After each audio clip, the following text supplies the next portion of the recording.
Hey guys, I'm Navetz, and I'm going to be doing a weekly Dota 2 patch discussion, bi-weekly Dota 2 patch discussion video, and this is the first one. 7.15 just came out. I think it's a good idea to look through it. I took a quick scan. I'm going to go ahead and talk about the changes, tell you what I think is going to happen, tell you what I think the implications of the patch are, and hopefully you guys can, comment, read, think about it, talk, have a conversation, and we discuss Dota a little bit together, so I think it'll be fun.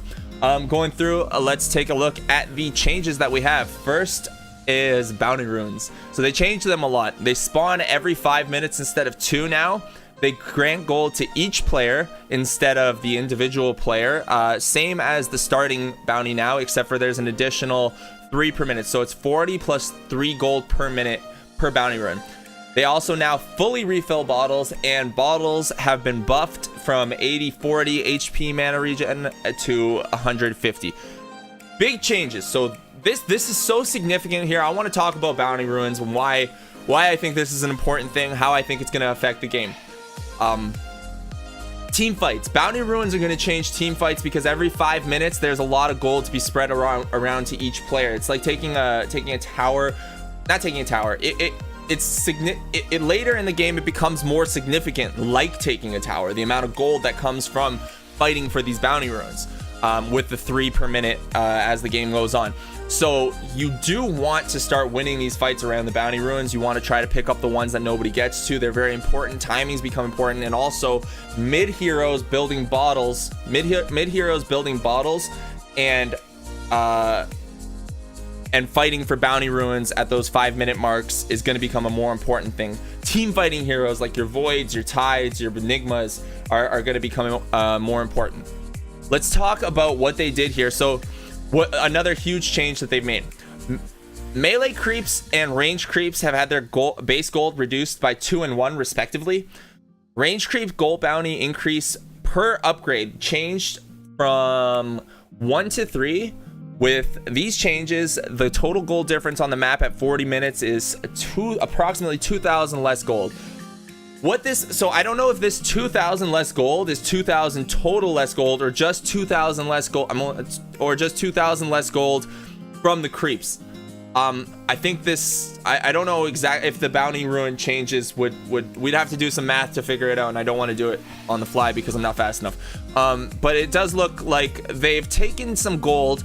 What the implications of this are pretty huge for the safe lane carry role. When you see this, that 2 gold is reduced per range creep, and 1 gold reduced per 2 gold reduced per melee, 1 gold reduced per range, means that safe lane carries are going to have a little bit less gold, and this are going to have a little bit less gold, and this gets offset by the 5 minute bounty runes that you have to fight for. So if you get your bounty runes, you can take back some of this gold, but there's no way around it. The safe lane carry, every creep that he kills, if he gets 100 kills or 100 CS, that's 2 less per melee, 1 less most of the time per range creep. It does increase. I guess range is more important later on in the game. Yeah, range creeps become more important later on in the game, actually, because of their gold worth. So that's another thing. So this does take some gold from the safe lane and spread it out throughout your map, throughout the map, the safe lane and the mid lane actually.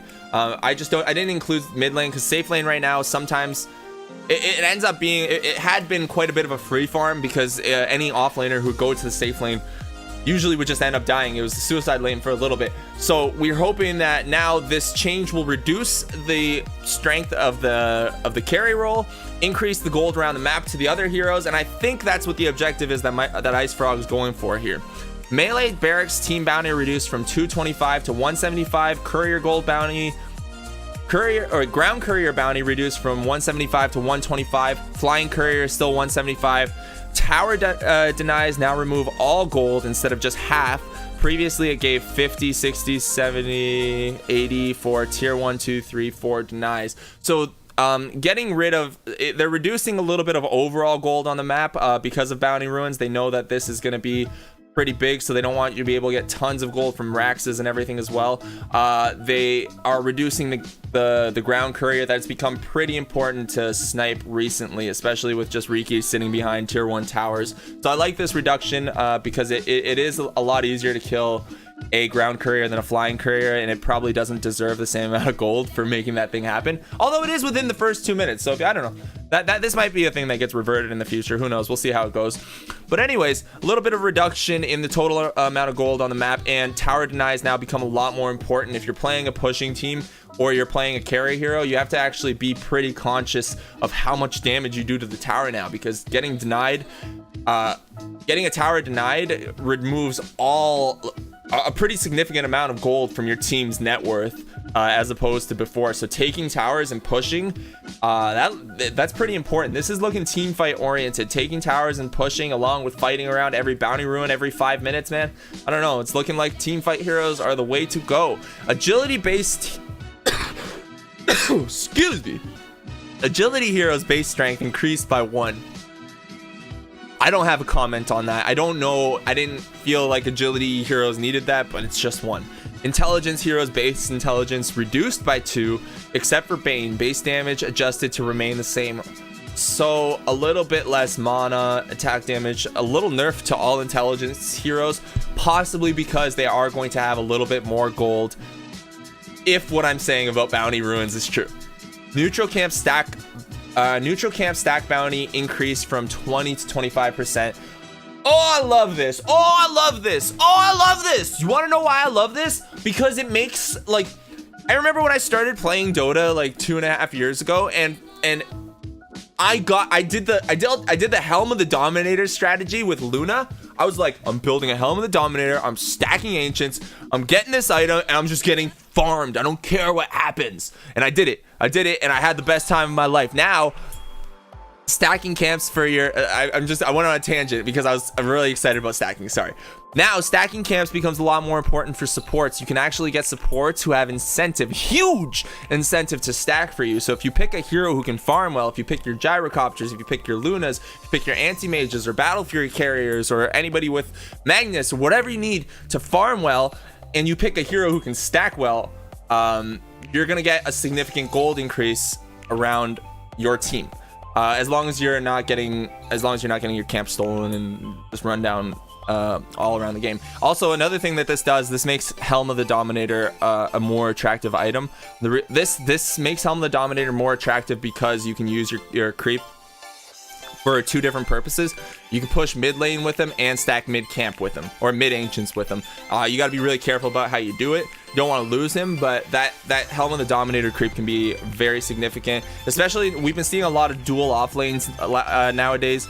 I think if you can run a dual off lane and get your position 4 or 3 to build a Helm of the Dom for your team, that would be really nice. Stack camps for your carry, increase the gold, increase your gold rate, and then heroes who can do multi-stacking like Shadow Demon. Shadow Demon can stack like three camps at once sometimes with his Shadow Poison. So stacking has been promoted significantly. This was 15% when it was released, and they were like, people aren't stacking. Then they moved it to 20%. People aren't stacking. Now we're at 25%. Hopefully people start stacking, because you need to do it, or you don't need to do it, but it would help, and it would help your carries. And hopefully carries start building items that can farm. Oh man, I've had so many carries in my last few games that have been crazy boosted. I don't want to talk about boosted account. It's ancient HP regen increase from 8 to 12. So this is nice. Just means more mega creep comeback victories, and you don't want to try to take ancient unless you're positive that you can take it, I guess. From 8 to 12 is pretty significant. That's big. That's big. That means that there are going to be more mega creep comebacks. Observer ward restock cooldown reduced from 150 to 135. This is nice. Lately as a support, I've been playing a lot more support, and I've been feeling like my observer wards are always on cooldown. Maybe I'm putting my wards up poorly, or they're getting dewarded so often, but I feel like I'm lacking vision. I don't have enough wards, and there's just not enough. Every time I go to buy one, it's just out of stock for the next minute or 20-30 seconds. So this will be nice for me, and I like this. I like the idea of supports playing more of a battle around the vision game, and then reducing the gold cost by 5 is something nice to offset the increased amount of observer wards that you have to buy for a support. Enchanted Mango HP regen reduced from 0.7 to 0.6. Small change, don't care. Roshan's slam damage growth increased from 8 per minute to 10 per minute. Roshan base damage increased from 65 to 75. Roshan base health increased from 5500 to 6500. Now the reason this happened, guys, this is very obvious. So this is an obvious change that I think needs to happen based on this change. So what this does, Bounty Ruins now spawning every 5 minutes and giving every player gold encourages more team fights and encourages more team fight oriented heroes. After team fights happen, what do you usually do? You usually go take Roshan if you win, or you go take an objective. Well, I mean, Roshan is an objective, so you take an objective, and if Roshan's your objective and you're team fighting, it's pretty easy to take him down. They want to make it a little bit harder, so they buffed him slightly from 8 to 10, 65, 75, 5500, 6000. He's a little bit stronger, but you're probably team fighting more often, so this is probably more often that you have more people in the Rosh pit.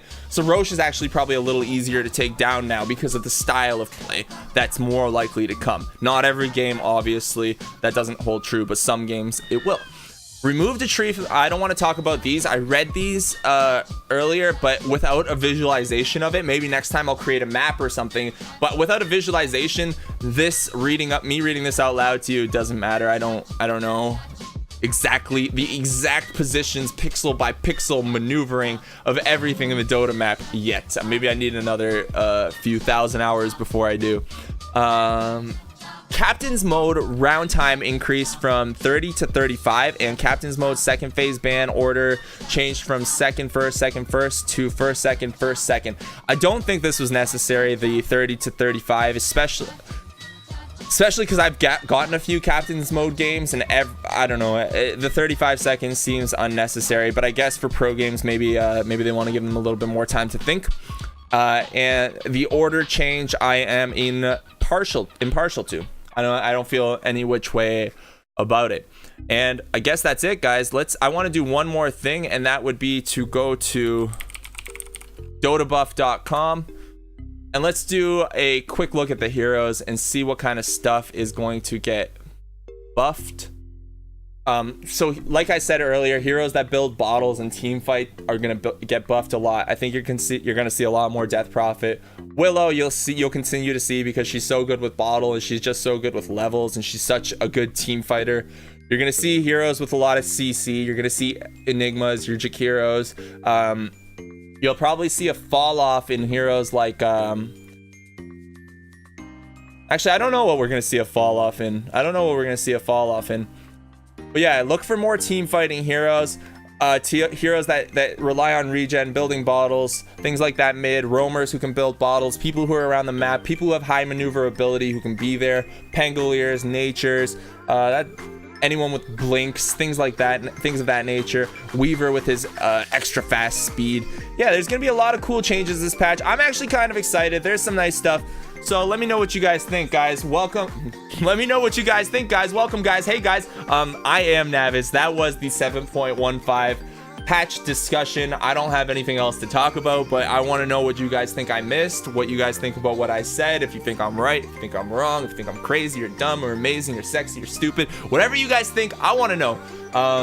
Comment, like, do all that good jazz, and check me out on twitch.tv/Navetz. I play Dota 2 there. Hopefully you guys are all having a good day. Remember, go outside, have a little fun, be happy, and I'll catch you guys next time.